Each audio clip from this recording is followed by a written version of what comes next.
كرات الدم الحمراء بيكون شكلها دائري تحت الميكروسكوب، والهيموجلوبين اللي فيها بيكون دائري برضه. المعلومة دي مهمة جدا واحنا بنتكلم النهاردة على أنيميا الخلايا المنجلية.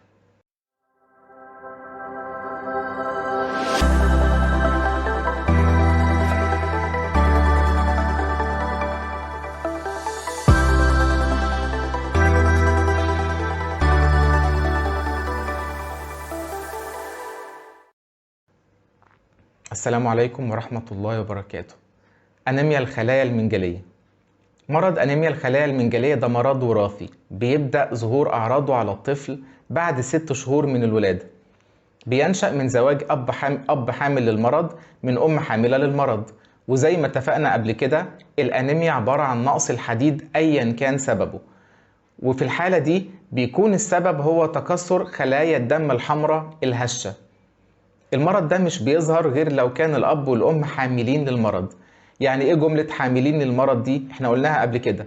حامل المرض يعني عنده المرض بس مش متأثر بيه، وعلميا عنده جين واحد منه. طب إمتى الأنيميا بتظهر؟ بتظهر لما أب عنده جين المرض يتجوز ست عندها جين المرض ويخلفوا عيل عنده 2 جين من المرض. يعني بنأكد تاني، المرض بيظهر بس عند الطفل اللي عنده 2 جين من المرض. معنى كده ان الواحد يعني لو اب عنده جين وام عندها جين اتجوزوا وخلفوا كل اولادهم يحصل عندهم النوع ده من الانيميا؟ الحقيقة لا، هو بيظهر بس بنسبة 25%. يعني لو اب وام حاملين للمرض اتجوزوا وخلفوا 4 عيال، في احتمال ان عيل واحد بس هو اللي يصاب بانيميا الخلايا المنجلية. في المرض ده الهيموجلوبين مش بيبقى شكله دائري، لا ده بيكون على شكل حرف اس، وبيكون شكله عامل زي المنجل او الخطاف. يعني ده كده بيبقى الشكل بتاع كرات الدم الحمراء، ونتيجة لشكل الهيموجلوبين كرة الدم الحمراء هي كمان بيكون شكلها زي المنجل او الخطاف. الشكل ده بيخلي كرة الدم الحمراء تفقد المرونة بتاعتها وتبقى صلبة وما تتحركش بسهولة في الأوعية الدموية اللي هي الشرايين والأوردة والشعيرات الدموية. وتأثير الموضوع ده ممكن يبقى بسيط عند ناس، بس عند ناس تانية ممكن يبقى خطير، خصوصا لما تتجمع خلايا الدم وتسد شعيرة دموية وتمنع وصول الأكسجين لأماكن في الجسم، وده بيسبب آلام رهيبة. الألم ده ممكن يحصل في العظم أو الكلى أو الرئتين أو أماكن تانية.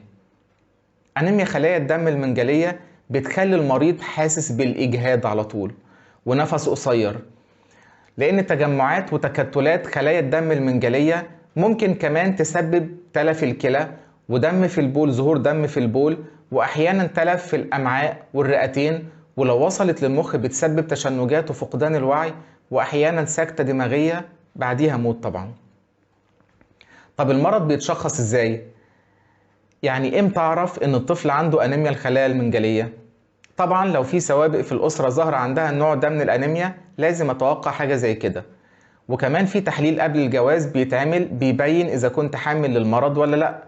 لو ما عملتش التحليل قبل الجواز وحصل حمل، ممكن تعمل تحليل للجنين خلال فترة الحمل.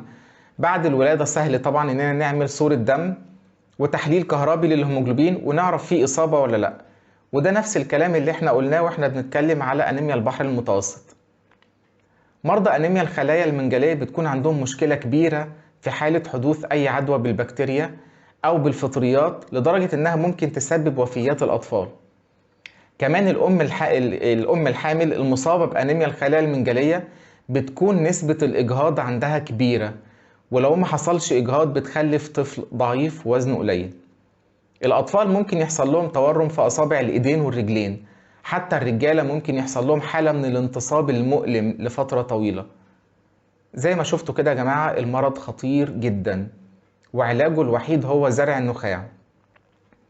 في الحالة دي بنشوف متبرع من الأهل وبنعمل العملية والمريض بيخف بإذن الله. غير كده مفيش أمل إن المرض يخف، لكن ممكن الأدوية تمنع المضاعفات وتخفف المعاناة بس للمرضى.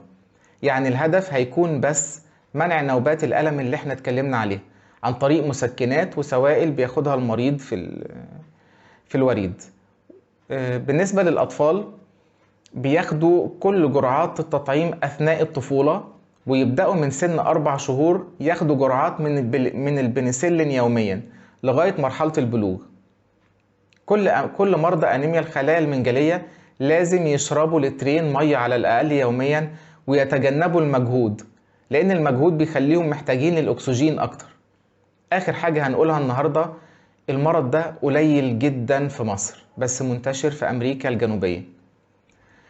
متوسط عمر المريض يعني اللي ممكن يموت بعديه تقريبا بيكون 40 سنة، وده بعد ما بيكون عاش حياة فيها معاناة طويلة، معاناة كبيرة الحقيقة. خلصت الحلقة بتاعت النهاردة. لو عجبك محتوى القناة اعمل لايك واشتراك في القناة وفعل الجرس عشان يوصلك الفيديوهات الجديدة على طول، وما تنساش تعمل شير للفيديو عشان غيرك يستفيد. شكرا.